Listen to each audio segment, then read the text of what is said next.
bago pa lang mag-start tong impeachment process na 'to, 'di ba ang sabi ko na nga is that hindi ito magtatapos sa convicting Inday Sara or ano 'no, convicting Inday Sara or, uh, acquitting acquitting her, okay? Kasi, hindi na mase-serve nung purpose ng pag-ano, yung end game na gusto ng administration, ng Bongbong administration will not be served by impeaching Inday Sara, convicting Inday Sara or acquitting her. Pagkatapos hindi pa sila sure na kasi kahit ma-convict nila si Inday Sara, it's not a guarantee na sila ang magkokontrol ng 2028 election, 'di ba? It's not a guarantee kasi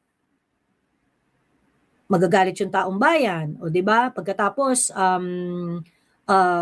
magkakaroon ng revenge vote sa 2028. Mas lalo silang mahihirapan kung sino yung ano 'no, kung sino yung ah, mas lalo silang mahihirapan na ipanalo yung bata nila kapagka galit ang sambayan ng Pilipino, 'di ba? Sabi ni Strictly, actually iniisip ko nga side quest na lang ng admin 'to, yung impeachment ni Sara. Tinutuloy lang nila 'yan kasi napondohan na, might as well go with it. Pero ang target talaga nila ngayon is stay in power. Correct, oo. So parang feeling ko, kasi ano for me for me, whether ma-convict si Inday Sara or ma-acquit siya, kung kunwari itatry nila, no, gagastusan nila. Kasi pagka ipapa-convict nila si Inday Sara, maglalabas sila ng pera dyan. At yung ilalabas nilang pera, hindi biro. And this is not, this is not a stretch observation. Di ba noong impeachment ni CJ Corona, nagsalita nun si Bong Revilla na 50 million yung naging bayaran?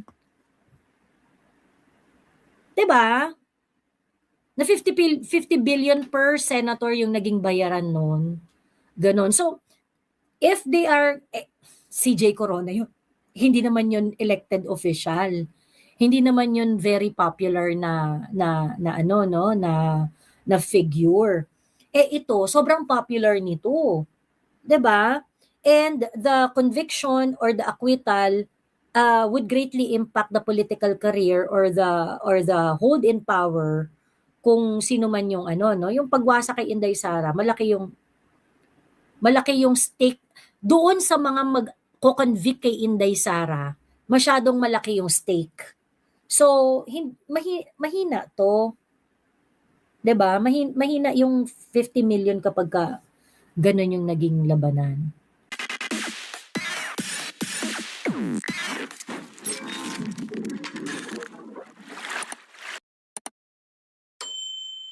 Hello, hello. Magandang gabi sa inyong lahat at welcome sa ating day 3 ng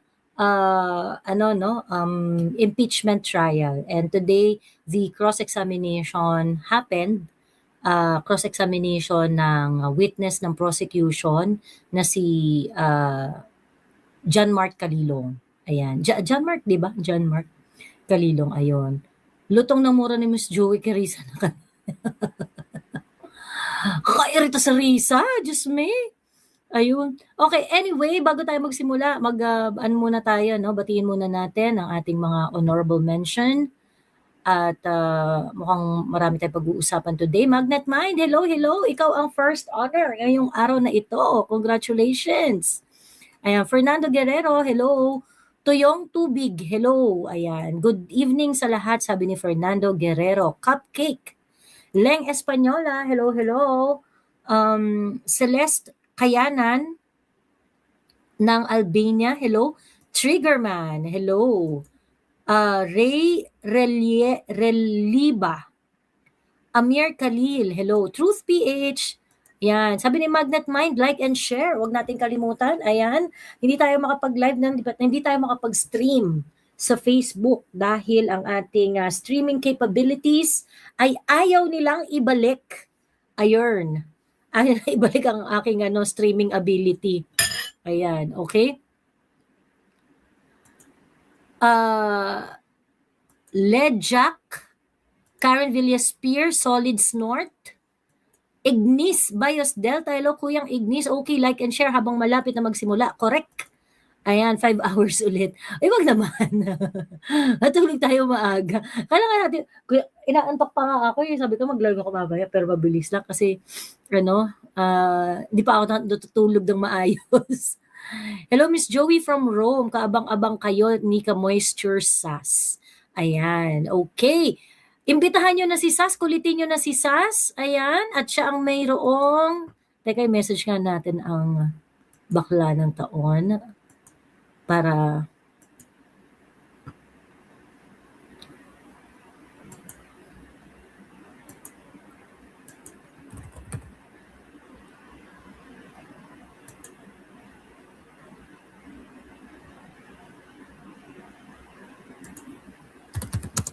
tarabe.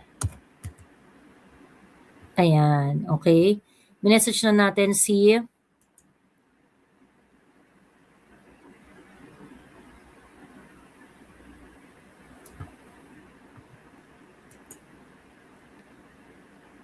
Kay Mila Flores, waiting, mag-11 na po. Ito na. Kay Mila Flores, good evening sa ating lahat. Huwag kalimutan mag-like and share. Ayan. I-ano ninyo si Sa, sabihin nyo, na, live na si Joey. Let's go na. Nasend ko na kamo ang link. Sabihin nyo kay Sas. Sas, nasend na ni Joey ang link. Ayan, nasa iyo na ang beat.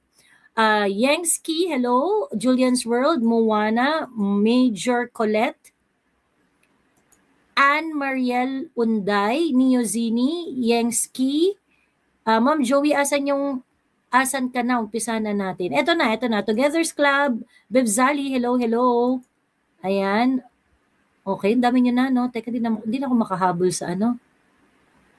Ma'am Garrett Malaya, hello. I'm skewered, hello. Taga Canada to. Ayan. Hello, Blackheart. Ayan, Audrey Stewart. Good morning, Miss Joey from Montreal. Bonjour. Sabi niya. Mind the Nurse. Hello. Jim Harley Quadra. Ayan. Hello po sa inyo. Kuwagong Puyat. Grabe, wala na talaga notif si YT. Need ko pang mag-refresh from time to time. Anyways, walang makakapigil sa amin. Ayan. Talaga ba? Pati sa YT? Actually, pansin ko nga eh. Pansin ko rin talaga. Ano talaga? Pinapaliit talaga yung aking mga social media platform. Gayon pa man, ang ating mga katotong chismosa ay talagang naninindigan at lagi tayong nagkikita-kita sa mata. Meme23 TV, hello. Ayan siya, ayan. Hello, Evian Salavaria. Radyo sa office ang live ng impeachment, tapos review sa gabi. Nakakadagdag sa excitement yung mga side comments and reactions mo, Joey. Oo. Ang hirap i-uncrush ni Attorney Narvasa. True. Catherine and Grimaldo. Hello from Jeddah. 787. Hello, Kai. Maraming salamat po sa pang-KitKat. Thank you very much. Ang sabi ni John Writer, ayon sa Intel or bolang kristal ay makukonvict si Inday Sara. Sad pero di nakakapagtaka. Kaya siya raw mag-focus sa world events or impending economic collapse. Sabi niya, hindi naman imposible. Sa totoo lang, hindi naman imposible. Kaya di ba yung hello Lulu Mama. Hi Dang Moreno. Teka, ubusin ko lang tong mga ayan, Prada Lucho. Hello. Hi Joey, tomorrow is my birthday. Kindly greet me please. Thank you. Ma'am Prada Lucho, happy birthday po. Bagman na po kita. Ayan, enjoy your birthday ma'am. Ingat po kayo. Sana ay matupad ang lahat ng gusto ninyo sa buhay. Ayan, and mabuhay po kayo ng matagal, masaya at malusog. Ayan. Hello Pink Vader. Rhea Abalos, Tita Zenny Ponce, VJ Ann, maraming salamat po sa inyong pa-super sticker. Chris Eyesa, hello po. Maraming salamat sa pa-super sticker. Romy, excited sa live mo, Miss Joey. Ayan. Okay, eto na tayo. Eto na. Yangski, maraming salamat sa super sticker DDS Vancouver. Ayan, Darkness. Oo, kaya late ako kahapon kasi di siya nag-notify. Sabi ni Darkness, yes, you're being shadow banned. I only see you when I search your page directly. Oh. As in. Obvious na obvious eh. Audrey Stewart, hello.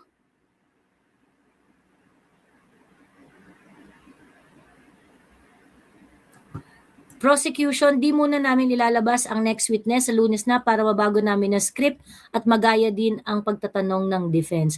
Alam mo, nakakapagtaka kasi parang they only have 11 days eh. They only have 11 days. Meron na kasing schedule yung prosecution at saka yung defense sa no?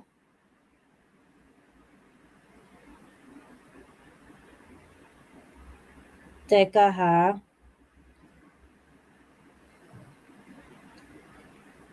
Okay. There are 4 articles, right? The total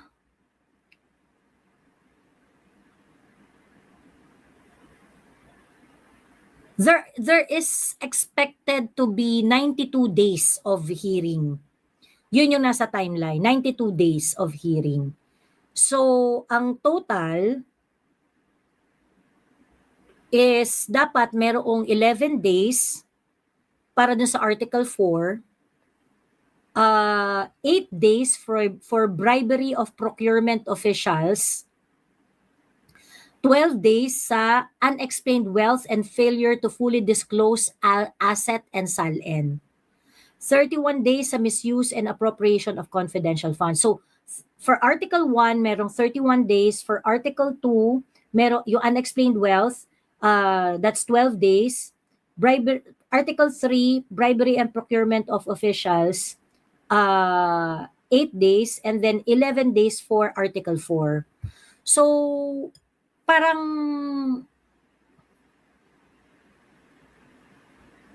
ang weird lang na they're not going to take advantage of the 11 days. Kasi sayang yung oras. Sobrang sayang yung oras. Actually, nagmumukha talagang hindi prepared ang prosecution. Nagmumukha silang sobrang hindi prepared. Ayan. Sabi ni Onse, sabi ng Bolang Kristal ko, maakwit lang si Sarah dyan. Sa mga supporters na pessimistic, huwag nyo na po idamay ibang supporters kasi nakakasira yan ng positive energy. Keep it to yourself na lang. Ayan, sabi niya. Edgar Clarito Jr., if you remember, bago pa lang mag-start tong impeachment process na to, 'di ba ang sabi ko na nga is that hindi ito magtatapos sa convicting Inday Sara or convicting Inday Sara or acquitting her, okay? Kasi hindi na masa-serve nung purpose ng yung end game na gusto ng administration, ng Bongbong administration will not be served by impeaching Inday Sara, convicting Inday Sara or acquitting her. Pagkatapos, hindi pa sila sure na, kasi kahit makonvict nila si Inday Sara, it's not a guarantee na sila ang magkocontrol ng 2028 election. 'Di ba? It's not a guarantee kasi magagalit yung taong bayan, o 'di ba? Pagkatapos magkakaroon ng revenge vote sa 2028. Mas lalo silang mahihirapan kung sino yung kung sino yung mas lalo silang mahihirapan na ipanalo yung bata nila kapag galit ang sambayan ng Pilipino, 'di ba? Ayun. 90 Senate session will serve as distraction sa upcoming flooding in the PH. Yan ang laman ng news. Hindi yung economic collapse, hindi ang electricity prices, flooding, etc. Sabi ni Larsis Gaming. Ate, si Sig Fortune, an active part of the defense team or kasali lang po siya kasi yung law firm niya ang defense counsel? Let us wait for the announcement of the defense. I think kasi of age na si Sigfred Fortune si Attorney Sigfred Fortune. So, I don't think, meron akong alam pero hindi kasi sa akin pwede manggaling yung kwento na yon. It's not my story to tell. Ayun.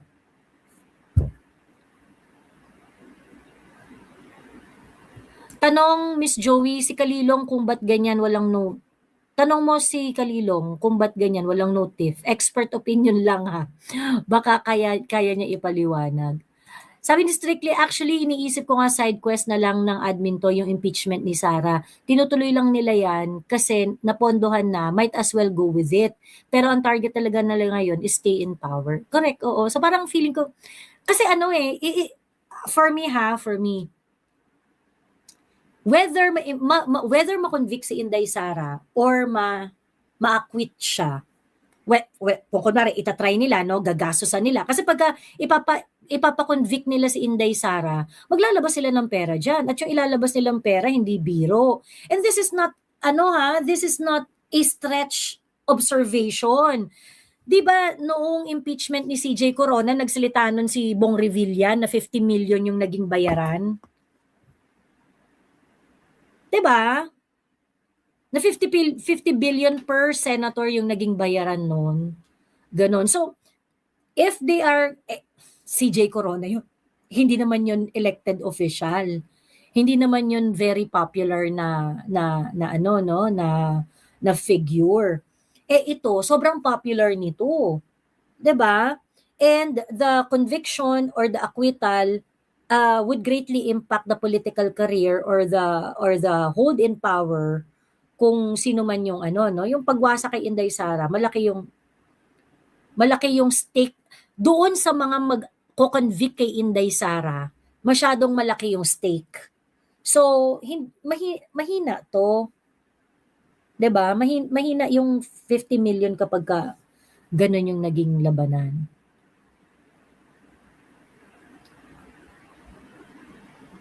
$50 million manipis yun sa bigayan ngayon, sabi ni Brojet Skit TV. So, parang feeling ko, na lang to yung kung ako si BBM, hindi rin naman na ako popular.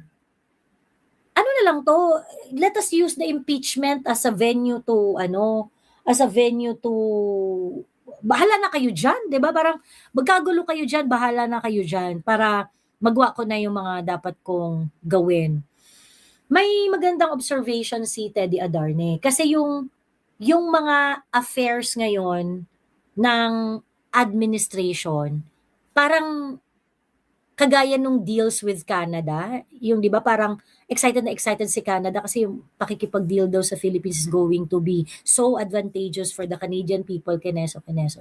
But we do not really know exactly kung ano ba yung magiging advantage sa Pilipinas nung mga ganitong So parang sabi niya, it looks like yung mga deals ng government ngayon, para silang nagli-liquidate ng asset, ganyan. So parang inuubos nila yung whatever it is that they have right now, whatever wealth that they can access right now. Tapos nililiquidate na, ganyan.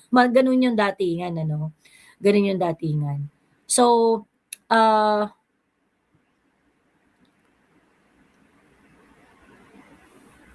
So yun ang ayan ka na naman Joey sa mga unverified news kaya bigayan ko ng impeachment, wala ka namang proof, sabi ni Leon Tagapil. Tanga, si Bong Revilla ang nagsabi noon. Makapagsalita tong Leon na to. It was a conversation, it was part of public conversation. Hindi ako nagsabi noon, it is not as if I created it out of thin air, putang ina mo. Sige nga, magtanga-tangahan ka dito. Talaga, feeling mo hindi yan napag-usapan? Na meron talagang bigayan ng mag-search ka. May mga articles about it. Diyos ko. pagsalita to. For sale na yata lahat ng properties ng Philippine government. Na-verify na rin na din yon ni Jinggoy, Diyos ko. Ayun. Even MNDS said it. Ayan. Tatanga-tanga, parang gumagawa ka na naman. Hindi kayo nakakasabay sa usapan, tapos singit kayo ng singit mga putang ina nyo. Tapos pagka binoljak kayo, kapag binalikan kayo, DDS talaga pala mura. Tangina, mamumura talaga kayo eh. Tapang-tapang yan, tatangan nyo naman. Kakairita. Wala kaya naman, Joey, ganyan. Puta, hindi ka kasama sa conversation nun? Diba? Hindi ka ba kasama sa usapan nun? Yan pala kayo, dami-dami yung comment, di pala kayo makasabay sa kwento eh. Buti ba sana kung ang tanong, talaga Joey, sino yung mga nagsalita about the 50 million? Okay sana kung ganun yung question eh, di ba? Okay sana kung ganun, di ba? Walang problema yun na parang, talaga Joey, totoo ba yan? Sino yung mga nagsalita about the 50 million? Sino yung mga nagsalita about bilihan ng boto nung panahon ni Justice Corona? Then we can direct you to public personalities who spoke about it. Pero yung pagbibintangan mo ako na as if parang gawa-gawa ko lang yung kwento ng putang ina mo, 'di ba? Magtigil-tigil ka. Kaya yun yung sinasabi ko sa inyo. Alam niyo dito sa bansang to, dahil democratic tayo, libre lang maging tanga. At karapatan yung maging tanga kung gusto ninyo. 'Di ba? Pero wag niyo kaming abalahin masyado. Ayun. Mahirap sa mga tanga kasi nakakahawa. Dapat pinupulbos ang tanga. Correct. Like, dapat talaga yung publicly ino-ostracize. Publicly talagang hinihiya. Kakapal ng mukha eh. Kala mo kapag salita, kala mo merong ambag dun sa usapan. Pwede naman magtanong. If you think that, parang masyadong crazy yung idea na yan, let's talk about it. Joey, what do you think about Joel and Cheese? Are they going to vote to convict the VP considering hawak sila sa leeg pero alam natin kung ano ang totoong leaning nila? Hindi natin alam kung ano ang totoong leaning nila. Sa politics, okay, hindi natin alam kung ano ang totoong leaning ng bawat isa. Ang alam lang natin is kung ano yung current na posisyon nila. Okay? So ngayon, part ng majority, si Cheese at saka si Joel Villanueva. So, 'di ba? The mere fact na nandun sila sa minority, pagkatas na nagkaipitan, lumipat sila. So I do not know if we would be able to really, trust them. Are they going to vote against Inday Sara?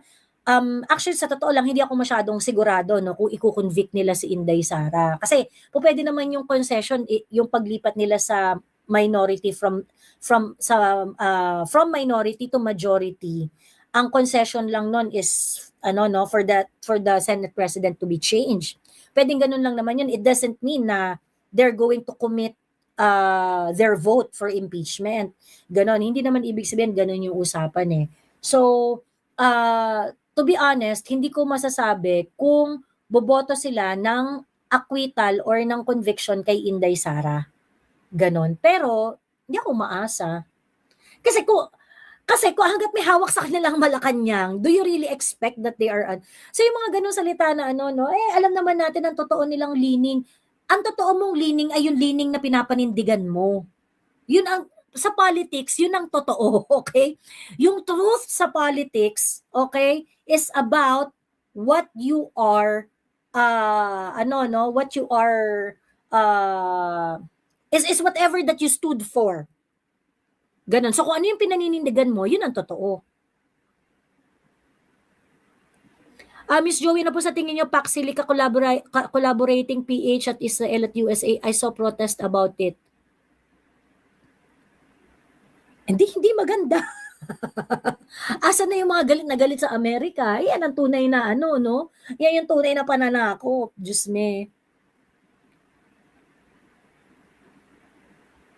There were unfair there were in fact actually kahit naman yung mga tibak dito, yung mga makabayan block, some of them are very vocal in disagreeing with it eh. Sabi ni Paulo Linote, hello Paulo, kumusta na ang VA ng bayan? Char. Ayan. Masyado nakapokus ang prosecution Maleta team sa grave threat sa video ni VP Sara as if naman ma-prove yung guilt niya diyan. Siya mismo sa confidential hindi mismo sa confidential fund, walang mahukay kamo, basado sila.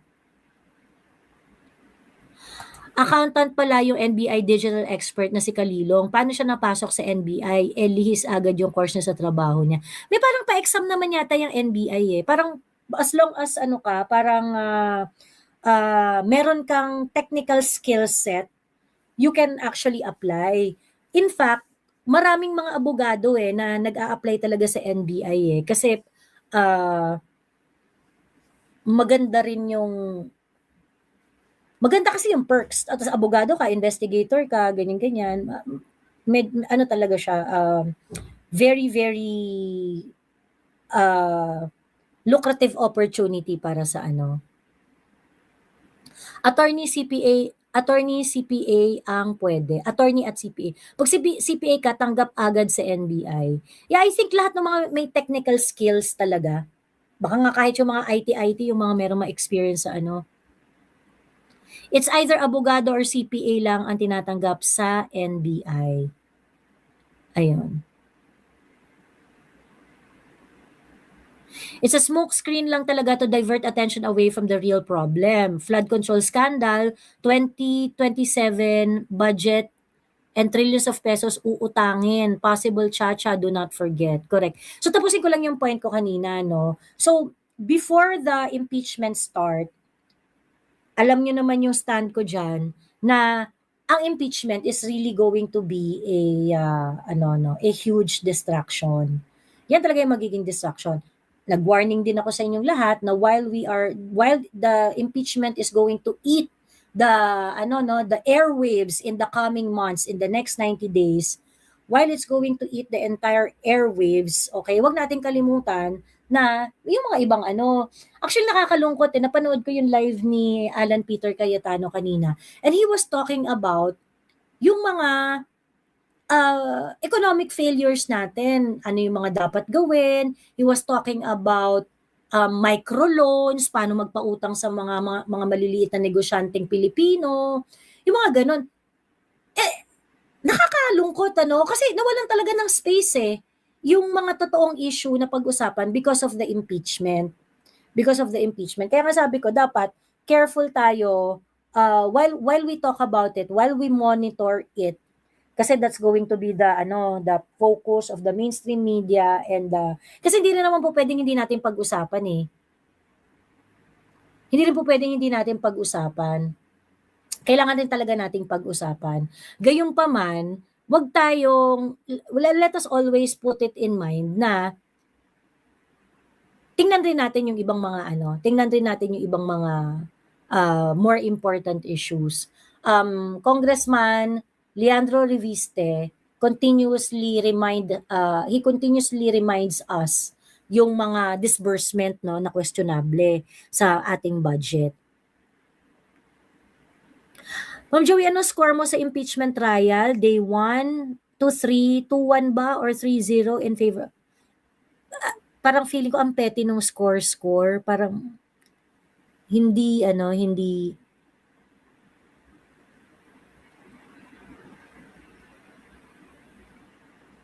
hindi. It's really about, were they able to achieve what they wanted to achieve? Sa part ng prosecution, na-achieve ba niya yung gusto niyang ma-achieve? Like for example, nabigyan ba niya ng kredibilidad yung kwento tungkol sa grave threat and coercion? 'Di ba? Nabigyan ba nila ng diin? Hindi pa naman tapos Nabigyan ba nila ng ano yung naging public opinion? Kasi at the end of the day, yan naman gusto nilang kunin. Gusto nilang kunin yung loob ng mga Pilipino na paniwalaan na meron talagang bala, na meron talagang sustansya yung ang tawag dito, na meron talagang sustansya yung kanilang kaso, yung kanilang mga pinagsasabi. Miss Joey, yung impeachment parang formality na lang. We all know naman na yung mga senators botong ma-impeach si BBM, international loans, and etc. Ayun. Pero kasi importante na makita ng Pilipino kung paano tayo ginagago ng legislature natin, and the extent of ano no, the extent of pagkampi-kampi ng mga government officials natin. Sabi ni Great Wall, Miss Joey, I believe BBM is trying to do things. One is to try to do everything it takes to stay in power. Number two is to roam the world to find a cuddler if all else fail. Because 2028 will be anything but Marcos. I think they're going to do everything to cling to power. Kasi yun nga yung conviction ni Inday does not mean na makakatulong yun sa pag-stay ni Bongbong Marcos sa power. So, tingin ko lang, hindi nagagastusan yan ni BBM yung impeachment masyado. Tingin ko. Hindi na yan gagastusan. So, I think ang gagawin ni BBM, ang iipit na lang siya na mang-iipit. Yung mga against sa kanya, iipit, yun ang gagastusan niya. Like for example, pagpapakulong kay Marcoleta, kay Mike Defensor, kay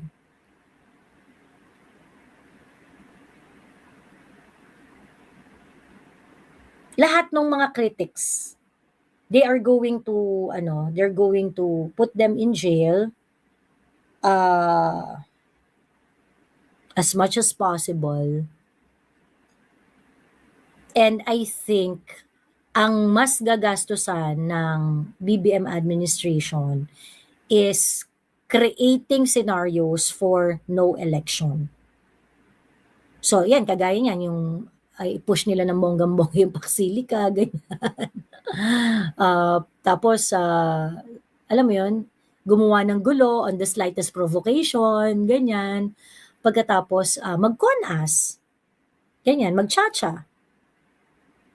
So yun talaga ang tingin ko na yun yung kung ikaw si Bongbong ngayon, that kind of thinking, that way of thinking makes so much sense. Ayun.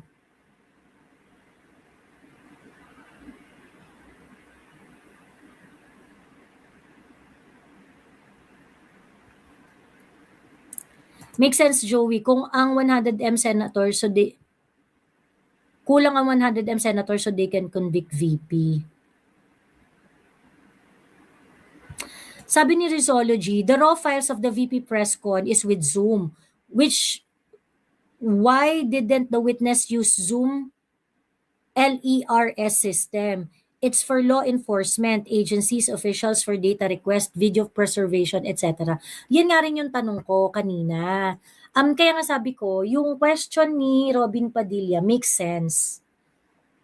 Yung question ni Robin Padilla earlier makes sense. Kasi, ganito yan. Kaya nga in-explain ko kanina, no? For streamers, kunwari ako, okay. Ang ginagawa ko, meron akong StreamYard. So yung sinesend ko sa inyo na link, yun yung link para pumunta kayo sa backstage ng StreamYard. Okay? Yung StreamYard, kino-connect ko to sa mga social media platform ko.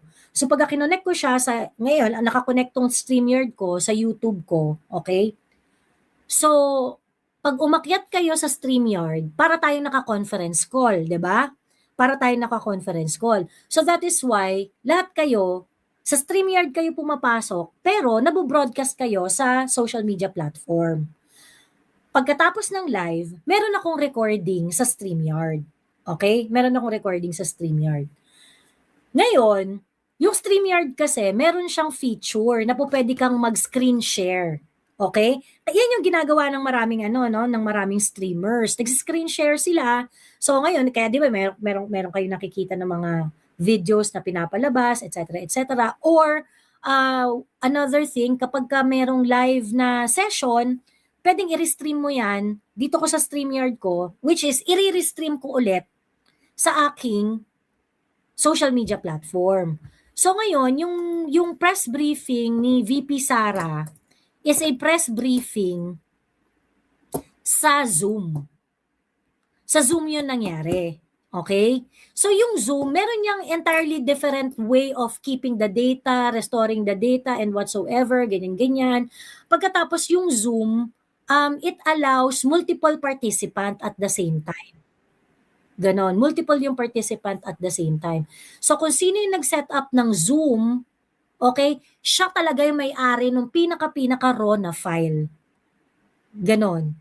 So, I think yun yung pinaka-raw kasi yun talaga yung yun talaga yung parang may access doon sa original na na conference call. Ganon. Ngayon, for example, si Attorney Harry, kasi si Attorney Harry nagva-vlog siya. May statement si Attorney Harry Roque. Ang sabi ni Attorney Harry Roque, participant siya doon sa Zoom call and at the same time, yung Zoom call na yon naka-restream siya sa FB niya. Naka-restream siya doon sa Facebook account niya. Ganon. So, ibig sabihin, may copy rin si Harry Roque, di ba? May copy rin si Harry Roque nung Zoom call na yon, ganon.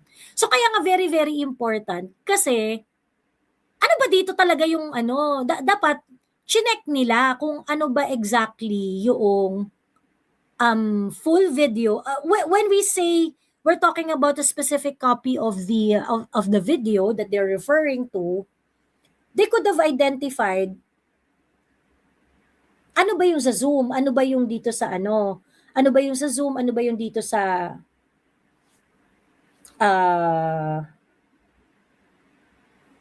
sa Facebook, ganon. Kasi meron talagang meron talagang magkakaroon talaga yan ng mga slight na variation. Ganon. Lalo na kung streamer ka. Kasi kung kung nagva-vlog ka, tapos ni YouTube, ni StreamYard mo yan, paano kung kunwari, yung video pala ng kay Harry Roque, hindi naman pala, meron naman pala ang part doon na nagsasalita siya, hindi sa Zoom, but sa StreamYard. So, hindi yun part ng original na video. Ganon. So, parang, kaya rin parang nakakaduda rin yung testimony ni Kalilong. Kasi sinasabi niya, kinompare ko po yung video kineso, ganyan. Hindi ba dapat ang first doon, i-identify mo muna sino yung mga possible na may source ng mga video na ito. 'Di ba? Kasi kagaya nun, sinabi niya parang, in-screen record lang daw niya from Meta yung bakit isyong credibility, sabi ni Tatay Diggs, bakit isyong credibility ng NBI na screen record lang siya, which is kahit sino pwede mag-record ng FB Live, di naman gumawa ng sariling content ng NBI. Same naman yung content ng video, sabi ni Tatay Diggs.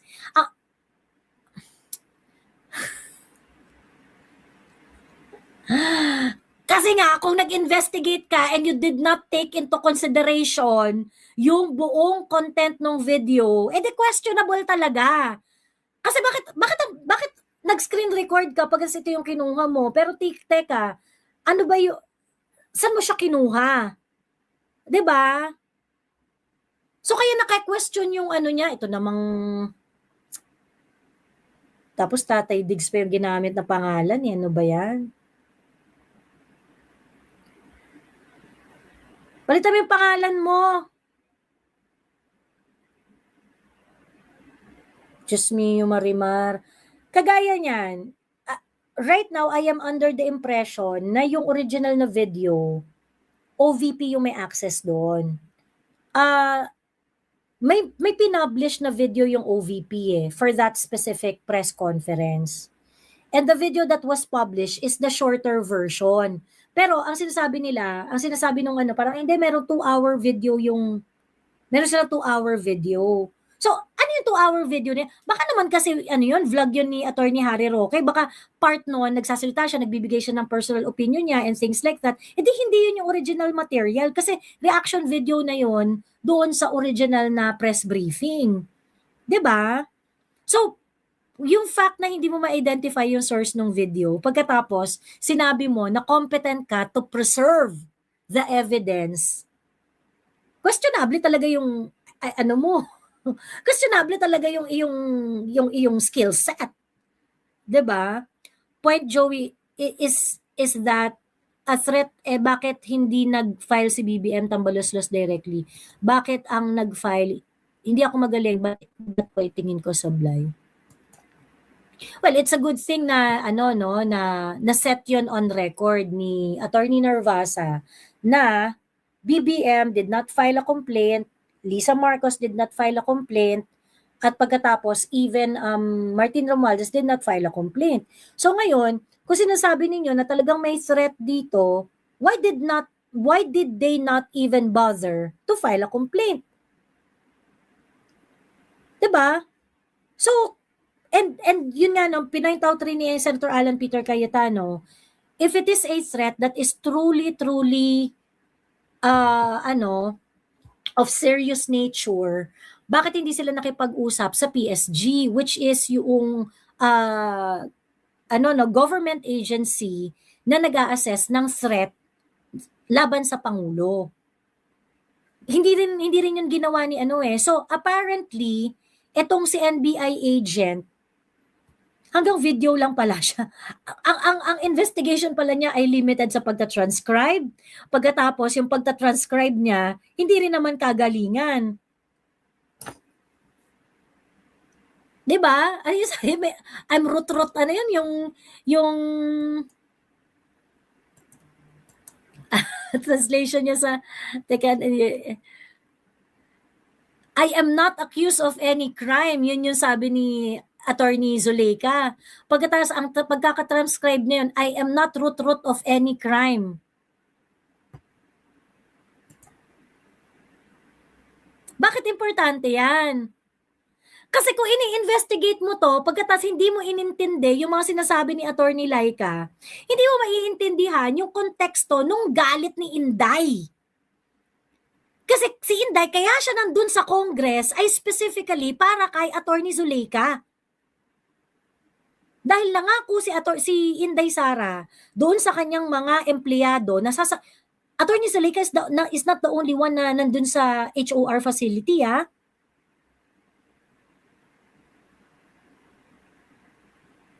Pagkatapos ang pagkakatranscribe mo sa sinabi ni Attorney Laika, I am not root of any crime. Hindi mo maiintindihan yung galit ni Attorney Laika.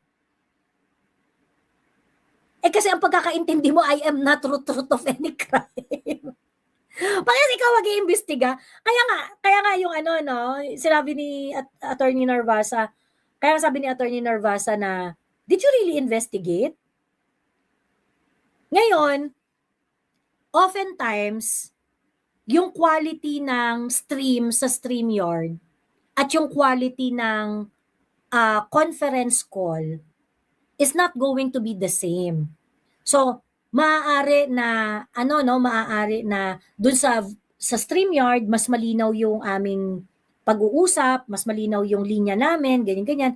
Pero yung StreamYard, maaari na yung pagkaka-stream ko, hindi maayos, hindi maganda. Ganon. It can happen. Kung feeling ni Kalilong, hindi niya masyadong maintindihan yung audio, maraming inaudible, keneso. Hindi ba dapat as a true blue investigator, at alam mo naman na hindi lang yan ang kopya ng press briefing na iyon, naghanap ka dapat ng better copy. Kasi meron pa naman na platform na meron ring hawak ng video na gusto mong pakinggan. Ganon. So obvious no. Actually nagbigay rin ng doubt si Attorney Narvasa tungkol doon sa motopropyo itong investigation ninyo. So, meron palang initial investigation report, at sa initial investigation report, iba ang nakalagay. Pagkatapos yung investigation na sinubmit nyo sa House of Representatives, iba rin yung nakalagay. Kasi merong investigation na nagsasabi doon that it does not warrant a preliminary investigation.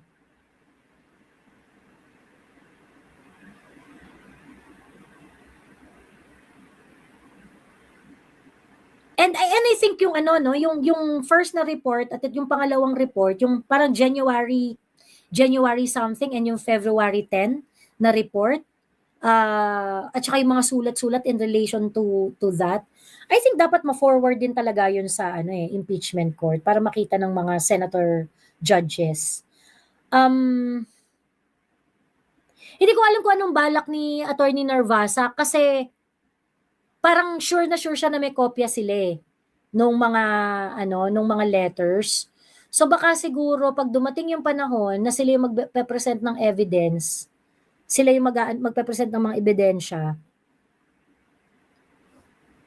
baka doon niya ilalabas. Ganon. Kinonfirm po na Feb 10 yung binigay sa HOR as remembered. And nagtanong kasi si Bam na-confirm din ni Bam na meron talagang they are speaking of 2 reports here na magkaiba. Ayun.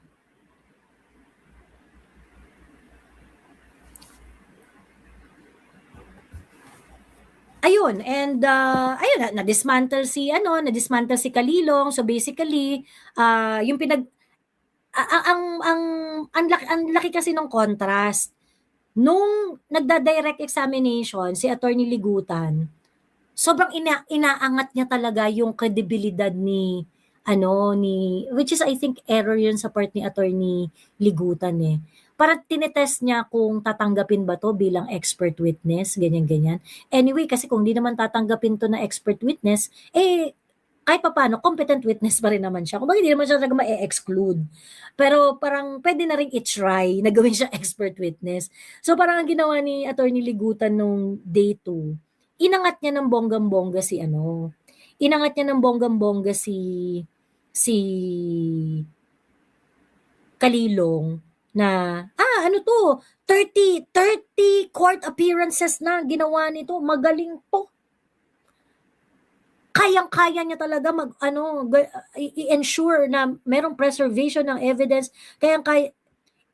Pinresent si Kalilong bilang someone na nag-investigate doon sa threat na nangyari. Apparently, okay, on day 2, napag-alaman natin na ang in-investigate lang pala niya yung video lang. Confined lang pala siya dun sa video.